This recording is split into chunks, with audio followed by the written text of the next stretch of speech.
field in the hands of Martin Truex Jr. He won the pole and has chosen the outside line for his starting position. Kyle Busch will be on his inside. It's an elimination race, the final race of the round of 16. Green flags in the air.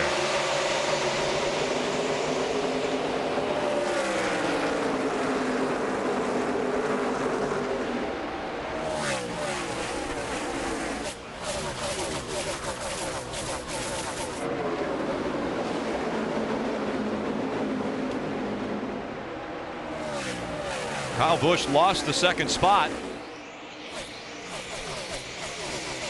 Matt Kenseth was able to take that position away on the start. So it's Martin Truex Jr., Matt Kenseth, Kyle Busch, Kyle Larson, and Daniel Suarez, the top 5 early. Change for the lead. Kyle Larson methodically just marched down the 78 of Martin Truex Jr. Was able to take the spot away. And so now, after Martin Truex Jr. led the first 25 laps of this race, it's Kyle Larson that is the Pied Piper out front. Well, you can see what's happened. The 42 of Kyle Larson has changed his lane where he's running, and when he did that, he started picking up speed. Drives in the corner, uses much more of the racetrack, passing a car right now, so just right on the very bottom. But here's on the right-hand side, see Dale Jr. passing Kenseth for third. But changing that lane, Kyle Larson found a lot of speed. See how much higher he is in the middle of the corner than the 78?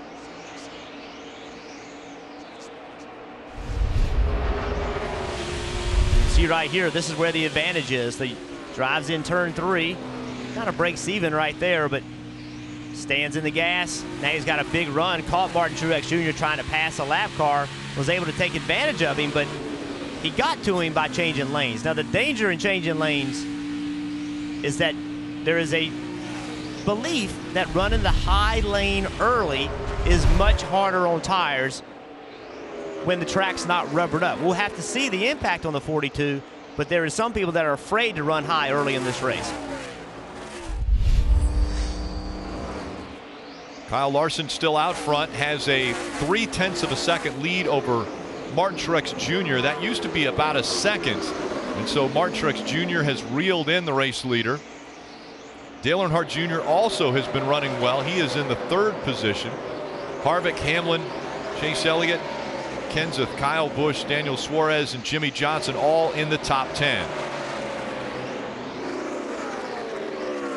Here's how close it is. The battle for the lead. Martin Truex Jr. right along the apron, and he'll take the top spot away again. He made that look very easy, but this is something we have seen out of Martin Truex Jr. Normally, he's battling the 18 of Kyle Busch. Today, it's the 42 of Kyle Larson, but the longer we run, the older their tires. There's something about Martin Truex Jr. in this 78 where their setup seems to like the longer runs, even at the big tracks, short tracks, every week.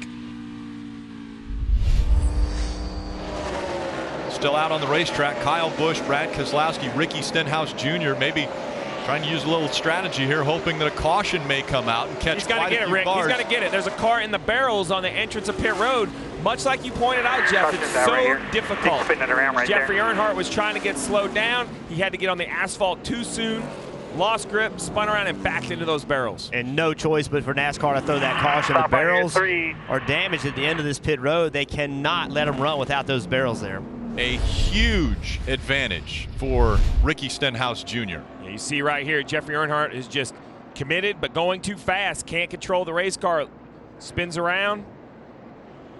And as you mentioned, damaged those barrels, rolled one barrel, tipped it over, and put it basically onto pit road. You just have to have those barrels there. You can't have the blunt end of a wall. Obviously, if a car hit the end of that wall, that's very, very dangerous. So they just have to stop and fix that.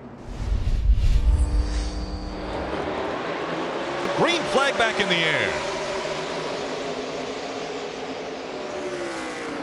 Can Ricky Stenhouse Jr. hang on to a top 10 position?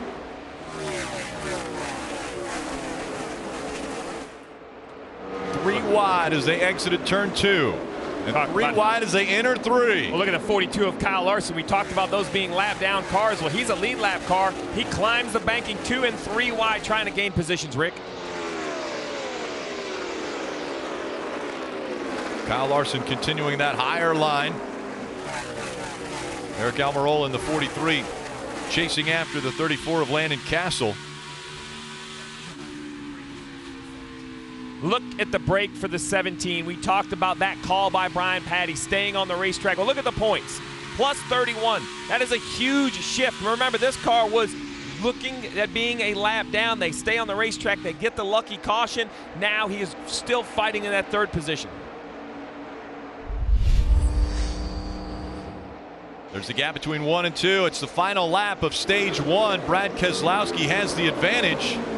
Kyle Busch trying to chase him down, but not enough time as they come out of turn 4. It's pretty done here. Brad Keselowski wins stage 1 at Dover. The fight for 4th goes to Ricky Stenhouse Jr. He will earn 7 points. Danica Patrick finishes 5th. Well, those points that Ricky Stenhouse Jr. just earned have changed the ball game. If you think about where Ryan Newman is, where Austin Dillon is, they have forced the hand now for that team, those other teams, to go try to find more points to offset the gain that Stenhouse just got. Kyle Busch, Martin Truex Jr. making up row 1. Kyle Busch won the race off of pit road, and so he has chosen the outside line.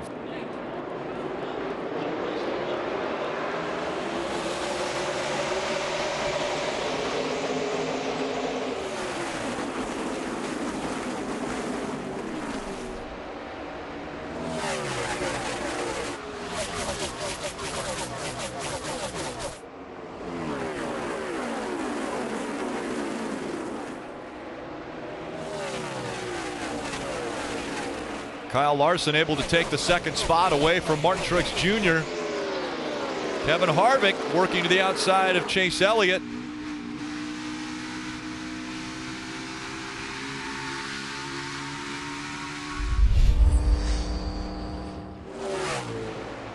And here comes Kyle Larson moving to the outside of the 18, trying to take the lead away. He will. Larson leading at Dover. That same sort of look we saw earlier when he caught the 78, Jeff. He kind of entered higher and ran that higher exit, and just the momentum carried him to the outside of Kyle Busch.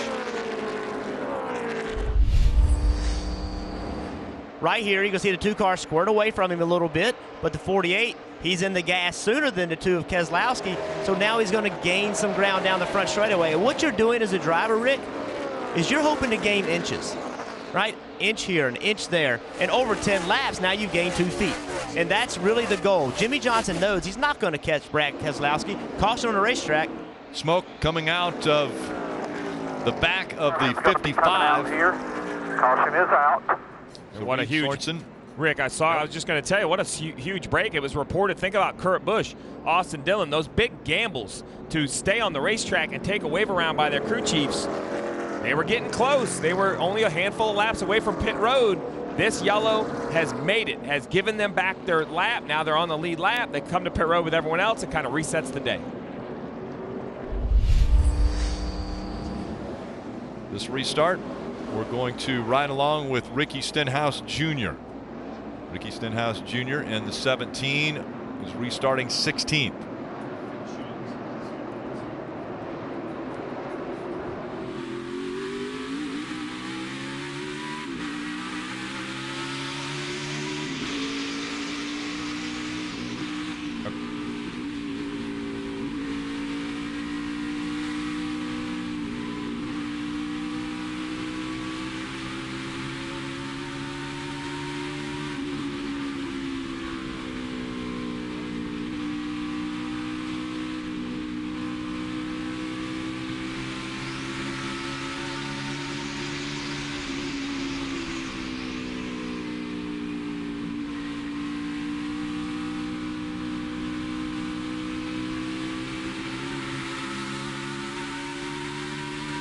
Such a difficult task for Ricky Stenhouse Jr. fighting to stay in the playoffs. He has to be in the top 12 in points at the end of today's race if he wants to be able to advance and move on. Right now he is 12th. He's 9 points above Ryan Newman, just above the cutoff line.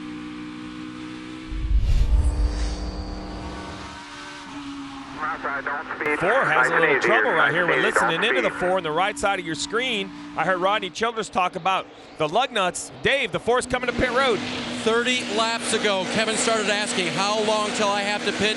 And he's been asking ever since. He felt the vibration. He knew that he had a problem, and he kept trying to count down the laps, but he couldn't wait any longer. So now in 6th position and under green, he comes to pit road for 4 fresh Goodyear tires and a Lotus Sunoco fuel. This will put him off sequence with everyone else in laps down. Do not speed. That's good advice. Can't speed, can't compound the mistake. We saw that in the first 2 races. And the problem is, this is where stage makes a difference. If there wasn't a stage finish coming, this would drag other cars to pit road. But with a guaranteed caution at 20 laps, everyone else is going to stay on the racetrack. They know they have Kevin Harvick down.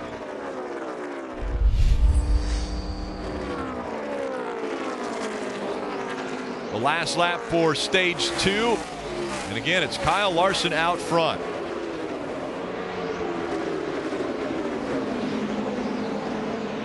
Larson working his way through 3 and 4.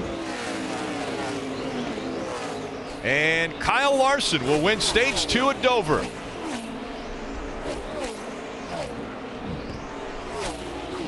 That is Larson's 4th stage win in 2017.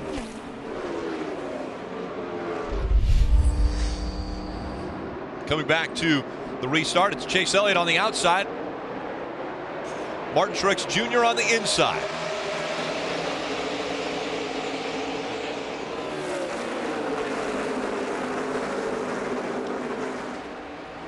Don't look now. Jimmy Johnson. But the 11-time has made, the 11-time Dovin winner, 7-time champion, has made his way to the 3rd position. How about Chase Elliott looking for his first win, took the lead. This has been a great track for him, and as we heard earlier, Chase Elliott probably the only one who critiques the race of the 48 more than the 48. Learning from the best, and Chase Elliott out front now.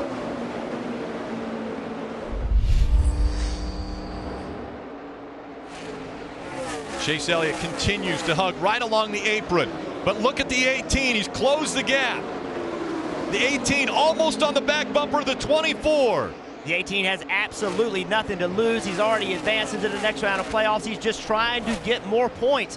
He can take more gambles than Chase Elliott can. 2 laps to go, 2 miles remain. Chase Elliott fighting for his first win in the Monster Energy Cup Series.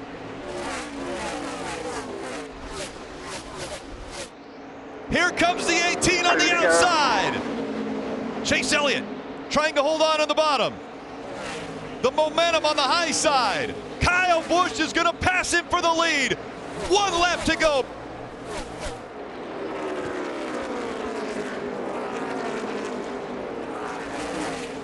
Kyle Busch, earlier in the race, had led 29 laps.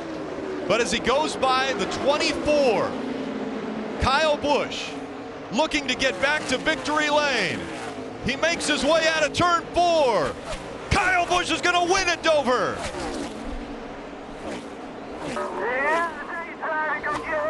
Come on! Wow! Get it done!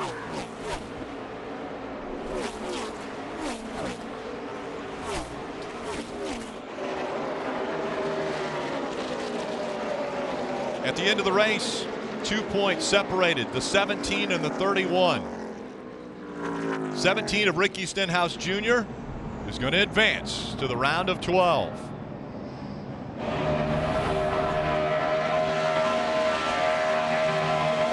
Kyle Busch wins the Monster Energy Cup Series for the 4th time this year. How in the world did you get not only to the 24, but get around him? I don't know, man. That was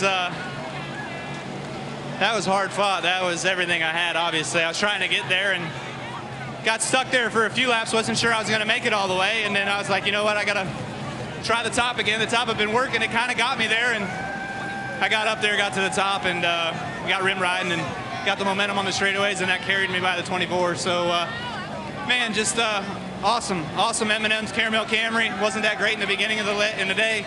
we definitely made a lot of gains on this car, made a lot of gains throughout the runs, got it a lot better, and put on a heck of a show for the fans. So that one's right here in Dover.